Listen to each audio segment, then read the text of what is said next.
जय हिंद दोस्तों, आप सभी का स्वागत है स्टडी नोवा ऑफिशियल एवन में। आज हम केमिस्ट्री के 50 महत्वपूर्ण प्रश्न करने वाले हैं। अगर आप SSC, railway, UP police, Bihar police, UPSSC या अन्य कॉम्पिटिटिव एग्जाम की तैयारी कर रहे हैं तो यह वीडियो आपके लिए बहुत ही महत्वपूर्ण है। आज हम एक एक प्रश्न को समझते हुए पढ़ेंगे, इसलिए वीडियो को अंत तक जरूर देखें। चैलेंज है कि बिना वीडियो स्किप किए सभी 50 प्रश्नों का उत्तर दीजिए। अंत में कमेंट में अपना स्कोर जरूर बताइए। तो बिना समय बर्बाद किए आइए शुरू करते हैं आज का शानदार प्रैक्टिस सेट। दोस्तों, आपकी स्क्रीन पर हमारा आज का पहला प्रश्न, रक्त का लाल रंग किस यौगिक के कारण होता है? तो साथियों, इस प्रश्न का सही उत्तर है ऑप्शन बी, हीमोग्लोबिन। हीमोग्लोबिन आपका ऑप्शन बी राइट आंसर हो जाएगा। नेक्स्ट क्वेश्चन आपकी स्क्रीन पर यह रहा। दूसरा प्रश्न है, मनुष्य में लिंग निर्धारण किस गुणसूत्र द्वारा होता है?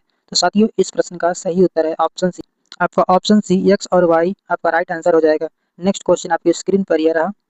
साथियों, आपका तीसरा प्रश्न है, मानव जीनोम परियोजना किस वर्ष लगभग पूर्ण घोषित की गई? तो साथियों, इसका राइट आंसर हो जाएगा आपका ऑप्शन सी 2003। 2003 आपका ऑप्शन सी राइट आंसर हो जाएगा। नेक्स्ट क्वेश्चन आपकी स्क्रीन पर यह रहा। चौथा प्रश्न है, एटीपी में कितने फास्फेट समूह होते हैं? एटीपी में कितने फास्फेट समूह होते हैं साथियों? तो 3 होते हैं। ऑप्शन कौन सा राइट आंसर हो जाएगा? Option C. Option C right answer हो जाएगा 3। चलिए दोस्तों, चलते हैं अपने अगले प्रश्न की तरफ। अगला प्रश्न है, न्यूक्लियोटाइड के 3 घटक होते हैं। न्यूक्लियोटाइड के 3 घटक कौन कौन से होते हैं साथियों? तो शर्करा, फास्फेट और क्षारक। आपका ऑप्शन कौन सा हो जाएगा? आपका ऑप्शन ए राइट आंसर हो जाएगा साथियों। आपका ऑप्शन ए राइट आंसर हो जाएगा, शर्करा, फास्फेट, क्षारक। नेक्स्ट क्वेश्चन आपकी स्क्रीन पर यह रहा। छठवां प्रश्न है, प्रकाश विद्युत प्रभाव की व्याख्या किसने की थी? तो प्रकाश विद्युत प्रभाव की व्याख्या किसने की थी? तो अल्बर्ट आइंस्टीन ने की थी। Albert Einstein. आपका ऑप्शन कौन सा राइट आंसर हो जाएगा? Option B. आपका ऑप्शन बी राइट आंसर हो जाएगा, अल्बर्ट आइंस्टीन। नेक्स्ट क्वेश्चन आपकी स्क्रीन पर यह रहा।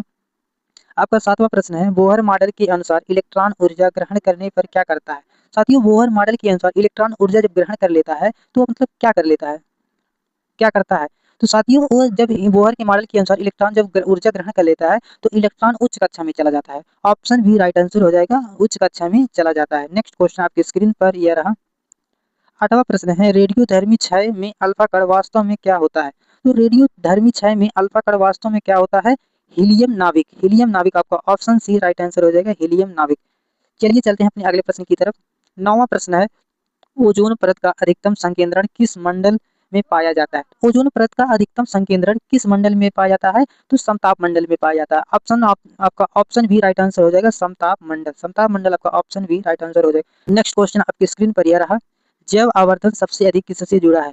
जैव आवर्धन के सबसे अधिक किससे जुड़ा है साथियों? डीडीटी। डीडीटी आपका ऑप्शन ए राइट आंसर। जैव आवर्धन जो होता है ज्यादा साथियों सबसे ज्यादा डीडीटी से जुड़ा होता है, तो आपका ऑप्शन ए राइट आंसर हो जाएगा। दोस्तों, अभी तक आपने कितने प्रश्न सही किए कमेंट में अपना स्कोर जरूर लिखिए, इससे मुझे पता चलेगा कि आपकी तैयारी कैसे चल रही है। अब चलते हैं नेक्स्ट क्वेश्चन की तरफ। आपका 11वां प्रश्न है। साथियों, 11वां प्रश्न है, C4 पौधों का उदाहरण कौन सा है? C4 पौधों का उदाहरण कौन सा है? गन्ना। आपका ऑप्शन सी राइट आंसर हो जाएगा, गन्ना। गन्ना आपका ऑप्शन सी राइट आंसर हो जाएगा। चलिए चलते हैं अगले प्रश्न की तरफ। अगला प्रश्न है, मानव शरीर में कैल्सिटोनिन हार्मोन किस ग्रंथ में से निकलता है? तो मानव शरीर में कैल्सिटोनिन हार्मोन किस ग्रंथ से निकलता है? तो थायराइड से निकलता है। तो आपका ऑप्शन भी राइट आंसर हो जाएगा, थायराइड। नेक्स्ट क्वेश्चन आपकी स्क्रीन पर यह रहा। आपका 13वां प्रश्न है, सबसे अधिक विद्युत चालक तत्व कौन सा है? तो सबसे अधिक विद्युत चालक तत्व कौन सा है? तो चांदी होता है। साथियों, सबसे ज्यादा जो विद्युत चालक होता है वो चांदी। तो आपका ऑप्शन सी राइट आंसर हो जाएगा, चांदी। आपका नेक्स्ट क्वेश्चन आपकी स्क्रीन पर यह रहा। 14वां प्रश्न है, हाइजेन वर्ग का अनिश्चितता सिद्धांत किससे संबंधित है? हाइजेन वर्ग का अनिश्चितता सिद्धांत किससे संबंधित है? तो परमाणु कणों की स्थिति और संवेग। परमाणु कणों की स्थिति और संवेग। आपका ऑप्शन सी राइट आंसर हो जाएगा, परमाणु कणों की स्थिति और संवेग। नेक्स्ट क्वेश्चन आपकी स्क्रीन पर यह रहा। आपका अगला प्रश्न है, आरएनए में थाइमिन के स्थान पर कौन सा क्षारक होता है? तो आरएनए में थाइमिन के स्थान पर कौन सा क्षारक होता है? तो यूरेसिल होता है, यूरेसिल। आपका ऑप्शन सी राइट आंसर हो जाएगा, यूरेसिल। आपका ऑप्शन सी राइट आंसर हो जाएगा। नेक्स्ट क्वेश्चन आपकी स्क्रीन पर यह रहा। आपकी स्क्रीन पर 16वां प्रश्न है, रक्त में ऑक्सीजन का लगभग कितना प्रतिशत हीमोग्लोबिन द्वारा वहन किया जाता है? तो रक्त में ऑक्सीजन का लगभग कितना प्रतिशत हीमोग्लोबिन द्वारा वहन किया जाता है? तो 97%। 97% आपका रक्त में ऑक्सीजन का लगभग कितना 97% हीमोग्लोबिन द्वारा वहन किया जाता है। आपका ऑप्शन सी राइट आंसर हो जाएगा, 97%। चलिए चलते हैं अपने अगले प्रश्न की तरफ। अगला प्रश्न है, मानव शरीर में सबसे अधिक एटीपी किस अंग में खर्च होता है? तो मानव शरीर में सबसे अधिक एटीपी मस्तिष्क में खर्च होता है। आपको ऑप्शन भी राइट आंसर हो जाएगा, मस्तिष्क। चलिए चलते हैं अपने अगले प्रश्न की तरफ। अगला प्रश्न है, ब्लैक होल से पलायन वेग कैसा होता है? तो ब्लैक होल से पलायन वेग कैसा होता है? तो प्रकाश के बराबर या अधिक होता है। आपका ऑप्शन भी राइट आंसर हो जाएगा, प्रकाश के बराबर या अधिक। नेक्स्ट क्वेश्चन आपकी स्क्रीन पर यह रहा, एंजाइम की रासायनिक प्रकृति सामान्यतः क्या होती है? तो एंजाइम की रासायनिक प्रकृति सामान्यतः क्या होती है? अगर आपने ऑप्शन सी चुना है तो आपका जवाब बिल्कुल सही है, प्रोटीन। प्रोटीन आपका ऑप्शन सी राइट आंसर हो जाएगा। नेक्स्ट क्वेश्चन आपकी स्क्रीन पर यह रहा, जो हमारा 20वां प्रश्न है साथियों, डीएनए का पैकेजिंग प्रोटीन क्या कहलाता है? डीएनए का पैकेजिंग प्रोटीन क्या कहलाता है? तो हिस्टोन कहलाता है। हिस्टोन कहलाता है। कौन सा ऑप्शन राइट आंसर हो जाएगा? Option C, histone. आपका ऑप्शन सी राइट आंसर हो जाएगा। चलिए दोस्तों चलते हैं अगले प्रश्न की तरफ। अगला प्रश्न है, माइटोकॉन्ड्रिया का अपना डीएनए होता है, इसे क्या कहा जाता है? तो माइटोकॉन्ड्रिया का अपना डीएनए होता है तो उसे क्या कहा जाता है? तो एमटीडीएनए, एमटीडीएनए कहा जाता है साथियों। माइटोकॉन्ड्रिया का जो अपना डीएनए होता है उसे क्या कहा जाता है? एमटीडीएनए। आपका ऑप्शन बी राइट आंसर हो जाएगा, एमटीडीएनए। एमटीडीएनए आपका ऑप्शन बी राइट आंसर हो जाएगा। नेक्स्ट क्वेश्चन आपकी स्क्रीन पर यह रहा, हरित क्रांति का मुख्य संबंध किस फसल से था? हरित क्रांति का मुख्य संबंध किस फसल से था? तो किस फसल से था साथियों? तो गेहूं से था। आपका ऑप्शन भी राइट आंसर हो जाएगा, गेहूं। गेहूं आपका ऑप्शन भी राइट आंसर हो जाएगा। नेक्स्ट क्वेश्चन आपकी स्क्रीन पर यह रहा, प्रकाश का द्वैत स्वभाव किसने प्रस्तावित किया? तो प्रकाश का द्वैत स्वभाव किसने प्रस्तावित किया था? तो लुई डी ब्रॉगली ने, लुई डी ब्रॉगली ने प्रकाश का द्वैत स्वभाव प्रस्तावित किया था। तो आपका ऑप्शन ए राइट आंसर हो जाएगा, Louis de Broglie. Next question आपकी स्क्रीन पर यह रहा, रक्त में CO2 का अधिकांश भाग किस रूप में परिवहन होता है? तो रक्त में CO2 का अधिकांश भाग किस रूप में परिवहन होता है? तो बाइकार्बोनेट आयन के रूप में। तो बाइकार्बोनेट आयन के रूप में परिवहन होता है। आपका ऑप्शन सी राइट आंसर हो जाएगा। चलिए दोस्तों चलते हैं अगले प्रश्न की तरफ, जो हमारा इस 25वां प्रश्न है, जीवों का वैज्ञानिक नामकरण किस पद्धति से किया जाता है? साथियों इस प्रश्न का सही उत्तर आप लोग कमेंट में जरूर बताइएगा। आई होप आप लोग जरूर कमेंट करेंगे साथियों। तो दोस्तों अभी तक आपने कितना प्रश्न सही किया है आप लोग कमेंट में ये भी बताइएगा। इससे पता चलेगा कि दोस्तों हम लोगों की तैयारी किस लेवल तक पहुंची है। अगर आपको ऐसे महत्वपूर्ण एमसीक्यू पसंद आ रहे हैं तो वीडियो को लाइक करें, चैनल को सब्सक्राइब करें और बेल आइकन जरूर दबाएं, ताकि अगले वाले सभी महत्वपूर्ण क्लास सबसे पहले आपको मिल सके। दोस्तों अगर आप लोगों को इस वीडियो की PDF प्रैक्टिस के लिए अगर चाहिए तो आप लोग कमेंट में जरूर बता दीजिए, हम आपके पास जरूर प्रोवाइड करा देंगे। तो चलिए दोस्तों चलते हैं नेक्स्ट क्वेश्चन की तरफ। दोस्तों अगला प्रश्न है, RH फैक्टर की खोज किसने की थी? तो RH फैक्टर की खोज किसने की थी साथियों? लैंड स्टीनर एवं विनर ने। लैंड स्टीनर एवं विनर ने। आपका ऑप्शन ए राइट आंसर हो जाएगा, लैंड स्टीनर एवं विनर। नेक्स्ट क्वेश्चन आपकी स्क्रीन पर यह रहा, मानव शरीर में ग्लाइकोजन मुख्यतः कहाँ संचित रहता है? तो मानव शरीर में ग्लाइकोजन मुख्यतः कहाँ संचित होता है? यकृत एवं मांसपेशियों में। आपका ऑप्शन बी राइट आंसर हो जाएगा। नेक्स्ट क्वेश्चन आपकी स्क्रीन पर यह रहा, न्यूट्रॉन की खोज किसने की थी? न्यूट्रॉन की खोज किसने की थी? जेम्स चैडविक ने। ऑप्शन सी राइट आंसर हो जाएगा, जेम्स चैडविक। नेक्स्ट क्वेश्चन आपकी स्क्रीन पर यह रहा, कोशिका के भीतर प्रोटीन संश्लेषण का स्थल कौन सा है? कोशिका के भीतर प्रोटीन संश्लेषण का स्थल कौन सा है? तो राइबोसोम। आपका ऑप्शन भी राइट आंसर हो जाएगा, राइबोसोम। चलिए चलते हैं अपने अगले प्रश्न की तरफ। हमारा 30वां प्रश्न है, रक्त में हीमोग्लोबिन का मुख्य कार्य क्या है? तो रक्त में हीमोग्लोबिन का मुख्य कार्य क्या होता है साथियों? ऑक्सीजन परिवहन करना होता है। आपका ऑप्शन भी राइट आंसर हो जाएगा, ऑक्सीजन परिवहन। नेक्स्ट क्वेश्चन आपकी स्क्रीन पर यह रहा साथियों, 31वां प्रश्न है, शरीर में मास्टर ग्रंथ किसे कहा जाता है? शरीर में मास्टर ग्रंथ किसे कहा जाता है? तो पिट्यूटरी ग्रंथ को कहा जाता है। आपका ऑप्शन भी राइट आंसर हो जाएगा इस प्रश्न का साथियों।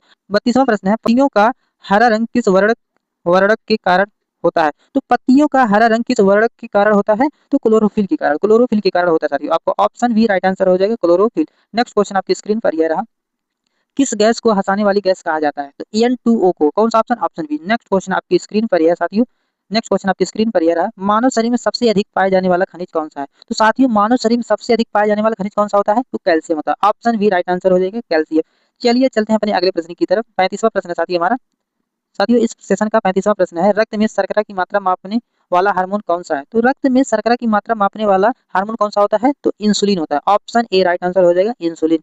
नेक्स्ट क्वेश्चन आपकी स्क्रीन पर यह रहा, क्लोरोप्लास्ट में प्रकाश संश्लेषण का प्रकाशित चरण कहाँ होता है? तो क्लोरोप्लास्ट में प्रकाश संश्लेषण का प्रकाशित चरण कहाँ होता है? तो ग्राना में होता है, ग्राना चरण में होता है। आपका ऑप्शन ए राइट आंसर हो जाएगा, ग्राना। नेक्स्ट क्वेश्चन आपकी स्क्रीन पर यह रहा, मानव शरीर में सबसे लंबी तंत्रिका कौन सी है? तो मानव शरीर में सबसे लंबी तंत्रिका कौन सी होती है? Sciatic nerve. Sciatic nerve. आपका कौन सा राइट आंसर हो जाएगा? Option C. Option C right answer हो जाएगा, साइटिक नर्व। नेक्स्ट क्वेश्चन आपकी स्क्रीन पर यह रहा, साथियों अगला प्रश्न है, विटामिन एच किसे कहा जाता है? तो विटामिन एच किसे कहा जाता है? बायोटीन को। बायोटीन को कहा जाता है विटामिन एच। आपका ऑप्शन ए राइट आंसर हो जाएगा, बायोटीन। नेक्स्ट क्वेश्चन आपकी स्क्रीन पर यह रहा, किस रक्त समूह को सार्वत्रिक ग्राही कहा जाता है? तो किस रक्त समूह को सार्वत्रिक ग्राही कहा जाता है? तो आपका ऑप्शन डी राइट आंसर हो जाएगा, ए बी। ए बी आपका ऑप्शन डी राइट आंसर हो जाएगा। चलिए बढ़ते हैं अपने अगले प्रश्न की तरफ। अगला प्रश्न है, मानव शरीर में सबसे छोटी WBC कौन सी है? तो मानव शरीर में सबसे छोटी WBC कौन सी है? तो इस प्रश्न का सही उत्तर हो जाएगा आपका ऑप्शन बी, लिम्फोसाइट। लिम्फोसाइट आपका ऑप्शन बी राइट आंसर हो जाएगा, lymphocyte. Option B right answer हो जाएगा, लिम्फोसाइट। नेक्स्ट क्वेश्चन आपकी स्क्रीन पर यह रहा, हृदयावरण किस अंग से संबंधित है? हृदयावरण किस अंग से संबंधित है? तो हृदय से संबंधित है। ऑप्शन सी राइट आंसर हो जाएगा हृदय। नेक्स्ट क्वेश्चन आपकी स्क्रीन पर ये रहा।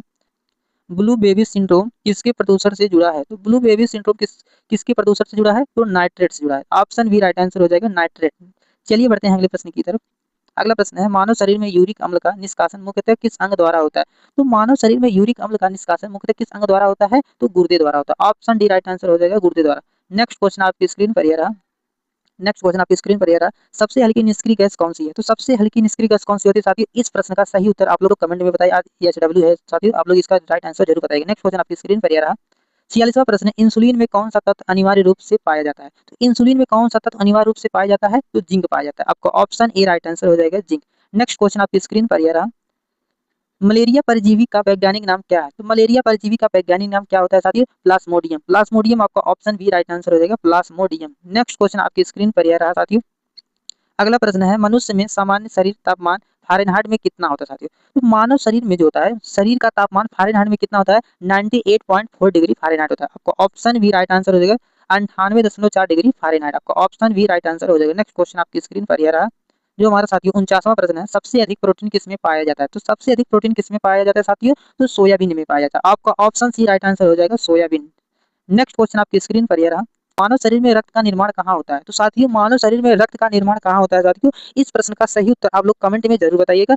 दोस्तों आज की वीडियो में बस इतना ही। अगर आपने 50 में से 45 या उससे ज़्यादा प्रश्न सही किए हैं तो आप बहुत अच्छी तैयारी कर रहे हैं। अगर कम आए हैं तो चिंता मत कीजिए, रोज हमारे साथ प्रैक्टिस कीजिए, आपका स्कोर लगातार बेहतर होगा। ऐसे ही रोजाना जीके एंड जीएस और अन्य कॉम्पिटिटिव एग्जाम के लिए स्टडी नोवा ऑफिशियल A1 को सब्सक्राइब करना ना भूलें। मिलते हैं अगली वीडियो में एक नए और महत्वपूर्ण प्रैक्टिस सेट के साथ। धन्यवाद। जय हिंद, जय भारत।